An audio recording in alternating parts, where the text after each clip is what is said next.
On this episode of Newt's World, my guest today served as the 33rd Undersecretary of the Navy from 2017 to 2019, and for 5 months as the Acting Secretary of the Navy. Throughout his tenure, Secretary Thomas Modly focused on increasing agility and accountability throughout the department's workforce and in its vital business operations, including information management that supported the warfighting pattern for both sailors and Marines. Secretary Modly is the son of Eastern European immigrants who escaped from behind the Iron Curtain after World War II.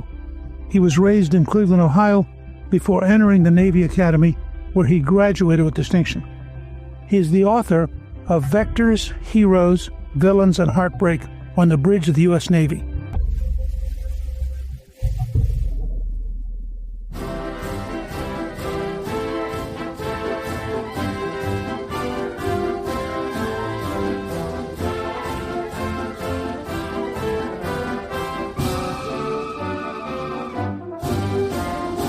Tom, welcome, and thank you for joining me on Newt's World.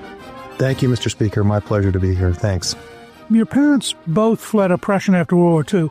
Your father from Hungary, your mother from Yugoslavia.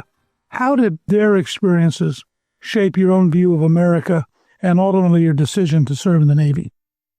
Well, I think that's a great question, and it's fundamental to, I think, who I am and my perspectives about this country. My father escaped from Hungary in 1948 when the Iron Curtain was really establishing itself in Hungary specifically. And obviously he experienced a lot of the horrors, particularly in Budapest in the 1944-45 timeframe. He was being forced to enter the Communist Party. He was a law student at the time, and he was being forced to enter the Communist Party. And he made the decision that that was not something that he wanted to do. So he left his entire family at age of 19 and escaped through the borders at Austria and sort of made a deal with the United States that he would come to the U.S., but he could come here for a year, learn how to speak English, and then go back into the U.S. Army, where he was an interpreter in Germany, interrogating people that were escaping from behind the Iron Curtain. And so it had a very profound impact on me as a young person growing up in a neighborhood in Cleveland Heights, part of Cleveland, where the entire neighborhood was mixed. I mean, we had Jewish neighbors and Irish Catholic neighbors and Polish immigrants and Hungarian immigrants. And it just gave me a huge appreciation for the greatness of the country and what he was able to do to create this place of freedom for my father and for my mother as well. My mother left Yugoslavia. She grew up in Novi Sad, and there was horrible massacres there in the early part of the war. And she also escaped those types of things. And so they were able to come to this country basically with nothing. My father would always tell the story that he got off the boat in New York City and all they gave him a $1 bill and a pack of Lucky Strikes, which became his brand. You know, he always smoked the Lucky Strikes until he stopped smoking. But from there, he was on his own, and he became a very successful research chemist in Cleveland. My mother became a professor of nursing at Case Western Reserve, and it's just a great American story for them. That's basically the primary influence. How did their attitude towards America, towards the American military, how did that influence you in your desire to go to the Naval Academy? My father's family, several people had served in the military. His uncle, his godfather, was a lieutenant general in the Hungarian military in the army. My mother's uncle was also the same. Ironically, they served together at the same time, which they didn't realize until they met in the United States in the 1950s in Cleveland. My father he didn't push me to go into the military, but I looked at the various options that I had coming out of high school. I looked at several liberal arts colleges and also took a look at the Naval Academy. And when I went to the Naval Academy, it just seemed so unique and so different, and giving me the opportunity to serve back, it was sort of a no-brainer. When I was accepted, I decided to go. In terms of your parents, you've visited Hungary a number of times, and you wrote about the dramatic transformation. From your experience, how did Budapest change? The first time I was able to go back was the first time my father was allowed to go back into the country, which was in 1970. He left in 48, but it took that long before he could get approvals to come back into the country. Because even in the 60s and 70s, the Communist Party was still interrogating people, imprisoning people for political beliefs and so on. So I frankly don't even know how he was able to pull that off. He took my sister and I back there in 1970 for the first time. And you could just sense it was different. You could sense it was kind of an oppressive type of place. And My father had to check in, I think, once every couple of days with the police station so that they could tell, what he was up to, visiting his mother and brothers and sisters who were still there in Hungary. I went back again in 78. It seemed very far behind where we were in the United States, just with respect to basic progress, economics, and so on and so forth. And then again in 2000. But when I went in 2016, it was striking to me how different it had become after the Iron Curtain had come down. And I remember the first time I went to Hungary, on top of this beautiful parliament building, which I think a lot of people have seen this parliament building, but don't recognize that it's in Budapest. But on top of that top spire, there was a red communist star on it. And now, when you walk the streets, just a block or so away from that beautiful parliament building, the star is gone, but there's a larger-than-life bronze sculpture of Ronald Reagan standing there. When you think about that in the 1970s, that's something that no one could have ever imagined happening. And so to me, it was just a stark reminder of how important it was for the United States to stand strong in the Cold War. And we really did that on the back of the strength of the strong military that we had that kept the balance of power. They have, as a museum now, the headquarters of the secret police. And you can go and see where the people were tortured and shot in the basement. And it's really a reminder of what these totalitarian states were like. Yeah, it's striking. As you mentioned that, I'm actually writing my second book about that right now, called The House of Terror. It's on Andrassy Street in Budapest. And the basement, you're right, it was a torture chamber basically set up by the Arrow Cross Party, which was the right-wing party, which even the Nazis felt were too crazy to take control of the government in Hungary. But at the end, they gave them control. And it's very interesting because they used that as a political headquarters and then ultimately as a torture chamber and prison. But when the communists came in after the war, they just basically took over the lease and started doing the exact same thing. And they did it until the 70s. They actually recruited some of the same torturers that had been used by the Arrow Cross to be the torturers there in the House of Terror. So yeah, it's an interesting museum. I was just there in February and I thought it was fascinating. You've named both John F. Kennedy and Ronald Reagan as political heroes to you. Why is that? Well, I think that both of them captured a spirit of America. I think that they both believed in the country, in the greatness of the country. And I think both of them clearly believed that in order to sustain that, we needed a strong military and a strong ethical military. Both of them had, which I think is absolutely critical, very unique communications skills that in this era, the visual era that we live in, I think is just very, very important. And they were sort of pioneers in that space. And so I've just always admired them. I used to read a lot about, when I was a midshipman, in my spare time, I used to spend a lot of time in the library reading about Kennedy and learning about his positions and his family. And so always was a big admirer of him and from a policy perspective. And then Reagan got elected when I was a plebe at the Naval Academy, actually my sophomore year at the Naval Academy. And Jimmy Carter was a Naval Academy graduate. So when I went to the Naval Academy, I thought, wow, this guy's a great guy. And I did admire Carter for a lot of reasons. But Reagan came in and really just changed the game for us in the military. I mean, the military buildup that he really pushed, and with John Lehman and the 600-ship Navy, that accrued huge benefits to us in the Navy for my time in active duty, which was basically from 1983 until 1990. You've also mentioned somebody who probably almost none of our listeners will know about as another hero of yours, and that's former Representative Larry Hogan Sr. Why did that get to you? There's a personal reason for that. Larry Hogan Sr. was a congressman in Maryland, and a part of my extended Hungarian family lived in the Silver Spring area. And the oldest daughter of that family was a woman named Alona. She worked for Larry in Congress, and Larry was divorced, and she ended up marrying him. And she married him right around the time of the Nixon impeachment trial. And Larry was on the Judiciary Committee that was chaired by Rubino at the time. And Larry was the first Republican on the impeachment committee to vote to impeach Nixon. And it was an act of, I think, of political courage by Larry at the time. It pretty much ruined his political career, I think, in national politics, because the Republican Party was not happy with that vote. But I think he voted his conscience. I think he looked at the evidence and he felt that the president was involved in the cover-up and felt that that wasn't appropriate. And so he voted his conscience. So this all happened when I was a young boy. I was 12 or 13 years old. And it was just interesting because it was on television and there weren't that many television stations. And there was my cousin's husband on TV. And so it just impacted me. And I just was very much impressed with how important it is to be courageous and to vote your conscience and not worry so much about party affiliation. So to me, that's one of the reasons why. By the way, I think that's a pretty good standard. And the whole notion that you ought to know who you are and what you believe, and you ought to have the courage to live it out. You owe that to the country.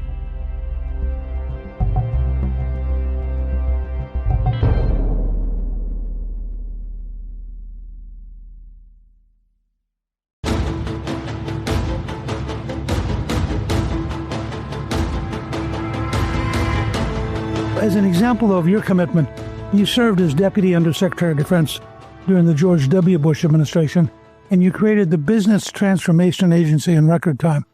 Why did it matter, and how did you do it? Well, this was an interesting story. I think this is when I actually met you first, Mr. Speaker. I was working with a gentleman named Paul Brinkley, and he and I were both deputy undersecretaries at the time. And the broad business transformation effort that Secretary Rumsfeld started around financial management reform and the audit, and basically trying to consolidate these thousands of IT systems that we had across the department, was being run by the finance organization in the DoD, which was the comptroller's organization. That's where I was seated. But I realized very quickly that responsibility became mine in around 2004. And I realized really quickly that this was not just a financially driven problem or solution, that it was an enterprise level solution. And the most important elements of the enterprise that impacted this was basically the supply chain and the acquisition processes. So Paul was a deputy under in the RD, basically the AT&L organization, which doesn't exist anymore, but they had the acquisition, they had the supply chain, they had all that stuff as their responsibility. So I went to Paul and I said, hey, Paul, why don't we join together and do this together and make sure that we are at the same rank in the department? Because the way the department works, and you know this well, depending upon your title, your people will line up and take on the people of another organization carrying your title with them. And I said, no matter what happens, we can't allow our people to use our ranks against each other. So let's maintain ourselves. He was actually a special assistant at the time. We went to the White House and asked that he be promoted to my level so that we could work this thing cooperatively and collaboratively. And we decided after a short amount of time that what the department really needed was a separate agency that could sustain itself, pass through administrations, and drive this change, because this change is not the type of thing that happens in a couple of years. And frankly, that's one of my big concerns about where we are right now, is that a lot of the challenges facing the Navy, particularly, these are 40-year problems that aren't going to be solved in 2 years. So I'm very concerned about the lack of continuity. So we said, let's create this agency that can create that continuity, and let's recruit in people from the private sector to help us drive this transformation. And we had a fantastic boss. That was Secretary Gordon England. He was a Deputy Secretary of Defense, and he gave us a lot of air cover, which is necessary in that building. And we made a lot of progress in a couple of years. You mentioned the Navy. Can you help us understand, how did the Navy slide into the situation it's in right now, where it doesn't have enough ships, it doesn't seem to be able to build enough ships, and it's, I think, a real crisis of whether or not we can sustain our global reach, which has been dominant since 1942. I think, as you know, it's almost like these airplane crashes where they say it's never just one thing. It's a variety of different things that combine to create the problem. I believe this problem started when we decided to have a global war on terrorism that was going to take 20 years. And I think a lot of resources were shifted over to the Army and to the warfighting effort. And the Navy took the hit on that. That was then compounded by the continuing resolution situation, which I'm sure you're extremely familiar with, having served in that body. The fact that these CRs and the inability to get a budget or a strategy and just sort of managing from budget cycle to budget cycle, a lot of things get compromised. And I think that's really what happened. But also, I think what's been lacking is, and I mentioned this to the new Secretary of the Navy, I said, you can try and plug all these leaks. There's lots of leaks here, and you can try and plug them all. But the biggest problem is we don't have a national maritime strategy. We don't have a vision. So you can say, yeah, we need to fix shipbuilding. But my response to that would be, I agree, but shipbuilding for what? Like, what exactly do you want the Navy to be able to do? And where do you want them to be able to do it? And how much are you willing to pay for it? And those are very sort of fundamental, high-level questions that I don't think have been answered by anybody. And they're certainly not being advocated for by anybody senior enough in the government to drive it. So I think that's part of the problem that we have. And so I was just looking at this list. I talk about this in the book. I used to give these speeches called Thunder Talks, where I go out and talk about all the things that were on my mind that concern me. And there are like 10 or 12 different things on this list. And I was just looking at them this morning, like, and that was in 2017. It's now 2025. Not a single one of these things has gotten better in 8 years, in my opinion. And so I am very concerned about that. And I think that even the entire shipbuilding strategy, I still don't think we have one. We know we have a problem, but I don't know what the strategy is. The whole process you mentioned in passing here, trying to get the Pentagon auditable, because I think that's a perfect symbol of what you're talking about. We today, I think, have never had a successful audit of the Pentagon. Despite congressional mandates, everybody sort of knows it, but somehow nothing happens. I mean, how do you explain that? So I take issue with your second point, which is that nothing happens. A lot of stuff has happened. A lot of money has been spent, but we haven't achieved the result that we want. I believe you were in Congress in 1991 when the CFO Act was passed. This is when it was mandated, and there's been a lot of activity and a lot of spending, and a lot of businesses have made a lot of money. A lot of people are retiring on that money that was made to do this. I think the basic problem with the financial audit, and I will also correct you that there has been only one military service so far that's received a clean audit opinion, and that is the Marine Corps. And they've done it for 2 consecutive years. And when I was there, I made the Marine Corps a priority because I wanted to prove that it was possible. And if you take a smaller service where sort of the command and control is a little tighter, and if you can get the commandant and the senior generals in the Marine Corps to buy off on it and push the organization to do it, it's totally possible to do this. The problem is that the way that the financial systems that were created in the various departments, they sort of grew organically. They didn't grow out of a big plan. And so there are so many various interfaces to these financial systems and supply chain systems that they end up breaking. And so I give the example in the book. We started to focus primarily on inventory, just to show, like, yes, we do know what we have and we know where it is. And in that process, we found a warehouse down in Florida. They had like $250 million worth of aircraft parts in it. Before that, we didn't know we had owned the warehouse. We didn't know we had owned the parts that were in the warehouse. And we had aircraft that were down because they were looking for parts that were in this warehouse that we didn't even know we owned. And this is what happens in an organization that's that big, where the access to capital is not restricted because you can't audit it. Every other business in the world, public company, private company, if you can't have auditable financial statements, you don't get access to capital. In the Department of the Navy, they don't get a financial opinion, whether it's a clean opinion or an unclean opinion. They don't get one, but it doesn't impact the amount of money that's coming to Congress for them by a cent. It's all the same. So I don't know that I advocate for turning off the spigot, but I think the organization knows that. And if you know that, then they don't prioritize it. And so we go up every year, we get beat up by Congress for not being able to do it, and then we spend a lot of money on it, but it's very, very difficult to do it unless it's made an absolute priority by everybody. Chief of Naval Operations, Secretary of the Navy. Because I had been there before and I knew this. When I became undersecretary, I looked at the audit committee and it was being chaired by the comptroller, and I said, not anymore. It's going to be chaired by me because I own more of the enterprise than the comptroller does. And every part of the organization needs to be there. And it's not just the pragmatics of that, it's the symbolism of that. The fact that the undersecretary is taking ownership over that. And over that few years, we made decent progress on the financial audit, but it's a very, very difficult problem.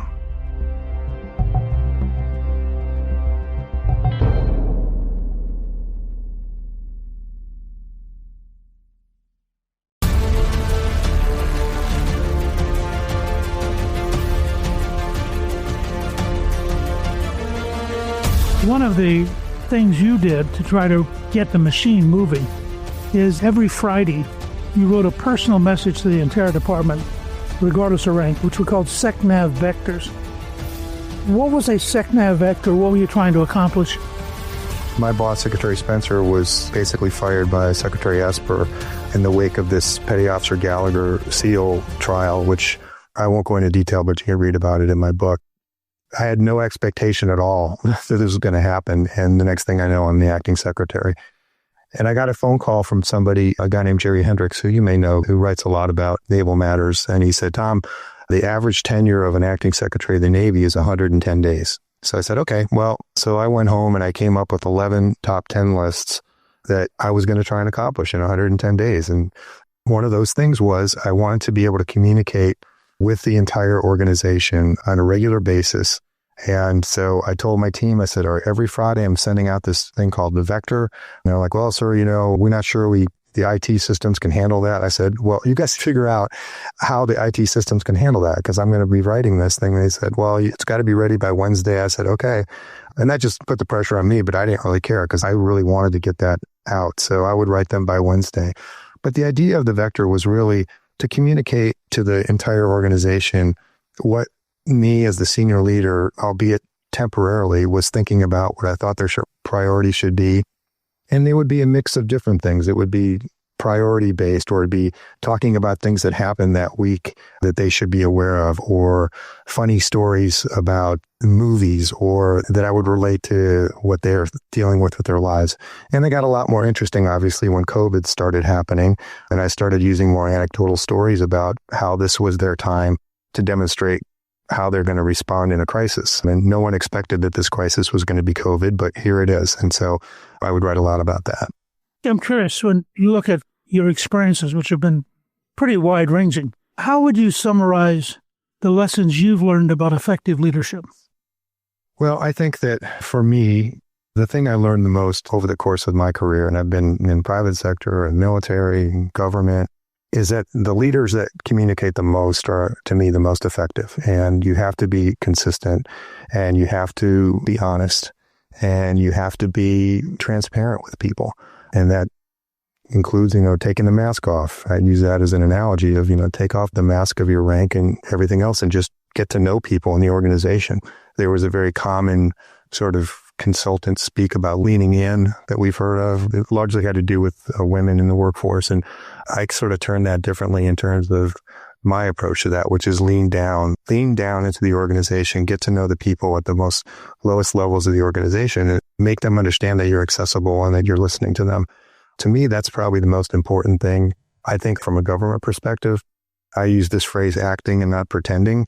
And that meant that I wasn't pretending to do this job. This is the job I'm in. This is the seat I'm in. And so I'm going to do something here. And I think a lot of people, for whatever reason, they go into government to be somebody and not to do something. I'm not trying to cast aspersions, but, they're looking for their next job, or they're looking to see how this is going to impact them. And when you're in public service, I think it's completely the opposite. You're there to serve people, to serve the nation. And what happens to you is almost doesn't matter. In my view is always, I'm the last person on my priority list when I came to work in that job. I thought about the Navy. I thought about the people in the Navy, thought about the country. And so to me, I think that's the only way I can do it. So maybe other people have different approaches, but to me, that was probably the biggest lessons I learned. You clearly have thought a lot about this, and you've been deeply involved in defending the nation virtually your whole lifetime. When you look ahead, what do you think are the biggest challenges the Navy and the Marine Corps face in the next 30 to 50 years? Well, I think it's all really the same things that I talked about in 2017, but it also relates to this issue of lack of strategy. I think we need to have a much better defined strategy of what we want our naval forces to accomplish, because the challenges they're facing are much more diverse and unpredictable. That's one of the reasons why I tried to push this concept of agility. What does it mean to be an agile organization? What does it mean to be an agile person? Because I'm listening to a lot of podcasts now about the Navy and the challenges the Navy's facing, and basically everything they're talking about is China. And I agree, that is a big challenge that we need to address. But I suspect that the next big conflict we have is not going to be China. It's going to be something that we don't expect right now.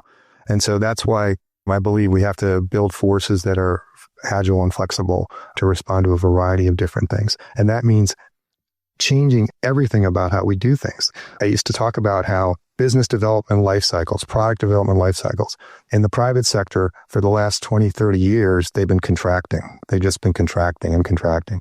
But if you look at government, if you look at Navy particularly, they've been expanding and expanding and expanding. That's a recipe for disaster. It's just impossible to succeed in an environment like that. So the biggest challenges I think that we're seeing is, as these multiple challenges come at us, our lack of ability to respond to them quickly. And so to me, that's impacting the Navy. It's impacting all the other forces as well. There is this paradigm in the Pentagon where all the different services get their fair share of the pie. They all get their cut of the pie. I don't know if that makes any sense. Why does it necessarily make sense anymore? You're measuring this on dollars and not on sort of what capabilities we need. From my view, and clearly it's a biased view, I think space and maritime, both undersea and on the water, are where we should be throwing our money, in addition to things like AI and autonomous vehicles. But all that autonomy, I think, is going to operate in those domains. That means somebody's going to have to take a hit. I'm not sure that the way the systems are set up, the structures are set up, the committees are set up, that they're ready to make a big shift like that. So I have a lot of concerns. How much of that hit should be made by the sheer bureaucracy? They built the Pentagon in 1943 so that 26,000 people could manage World War II using manual typewriters with carbon paper and filing cabinets.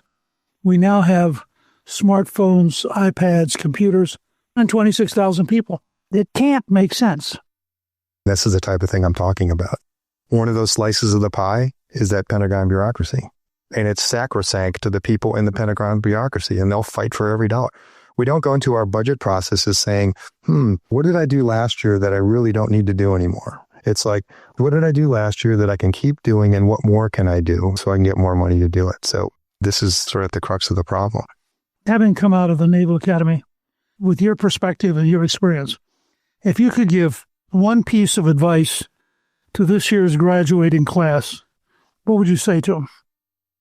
Oh, well, I had the great fortune of being able to speak at the Naval Academy graduation with President Trump on the 35th anniversary of my own graduation. And I don't think that my message would be any different now than it was then, which was basically for them to really not worry about loving the people that they work for, but to focus their love on the Constitution, the thing that they have pledged their lives, and to understand what that Constitution is and what it means, and the country itself and the people that work for them. If you spend your time focusing on them and ensuring that they have everything that they need and that they can do their mission, then all that other stuff, promotion, all that other stuff, it takes care of itself. But at the end of the day, you're going to be just more effective as a leader, and your organization is going to be more effective as a warfighting mission. That's terrific. I want to thank you for joining me. Your book, Vectors, Heroes, Villains, and Heartbreak on the Bridge of the U.S. Navy, is available now on Amazon and in bookstores everywhere. You clearly have a very dedicated, patriotic life, and I appreciate, Tom, your sharing it with us. Thank you so much, Mr. Speaker. I appreciate it. Thank you to my guest, Thomas Modly. You can get a link to buy his book, Vectors, Heroes, Villains, and Heartbreak on the Bridge of the U.S. Navy, on our show page at newtsworld.com. Newt's World is produced by Gingrich 360 and iHeartMedia. Our executive producer is Garnsey Sloan, and our researcher is Rachel Peterson. The artwork for the show was created by Steve Penley. Special thanks to the team at Gingrich 360. If you've been enjoying Newt's World, I hope you'll go to Apple Podcast and both rate us with 5 stars and give us a review so others can learn what it's all about. Right now, listeners of Newt's World can sign up for my 3 free weekly columns at Gingrich360.com/newsletter. I'm Newt Gingrich. This is Newt's World.